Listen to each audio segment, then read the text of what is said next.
સુરત શહેરમાં રાંદેર તાડવાડી શાકભાજી માર્કેટની આડમાં ₹53,000ના ડ્રગ્સ સાથે નઝીલ સૈયદ પકડાયો। રાંદેર તાડવાડી શાકભાજી માર્કેટ પાસે એક શખ્સ નશાકારક પદાર્થ સાથે ઊભો છે। આ બાતમીના આધારે તાત્કાલિક રાંદેર પોલીસે રેડ પાડી અને નઝીલ રશીદ સૈયદ ધંધો શાકભાજી વેપારનો રહેવાસી બુસરા એપાર્ટમેન્ટ કબૂતરખાનાની પાસે રાંદેર સુરત શહેર વાળાને પોલીસે ઝડપી પાડ્યો। પોલીસ તપાસમાં આરોપી નઝીલ સૈયદ પાસેથી કુલ 17.70 ગ્રામ એમડી ડ્રગ્સ મળી આવ્યું, જેની બજાર કિંમત આશરે 53,100 છે।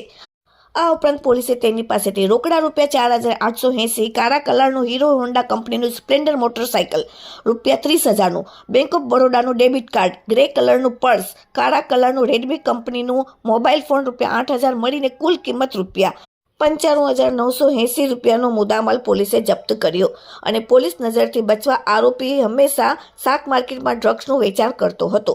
ઝડપાયેલ આરોપીની પૂછપરછ દરમિયાન જાણવા મળ્યું કે આ ડ્રગ્સનો જથ્થો પૂરો પાડવામાં ઉઝેફ શેખ અને શોએબ નામના 2 શખ્સની સંડોવણી છે। હાલમાં પોલીસે બંને શખ્સોને વોન્ટેડ જાહેર કર્યો છે અને તેની શોધખોળ તેજ કરી છે। આરોપી નઝીલ સૈયદ અગાઉ પણ ડીસીબી પોલીસ સ્ટેશનમાં NDPS એક્ટ હેઠળ ગુનામાં સંડોવાયેલ હોવાનું બહાર આવ્યું છે। Bureau report, daily India TV, Surat.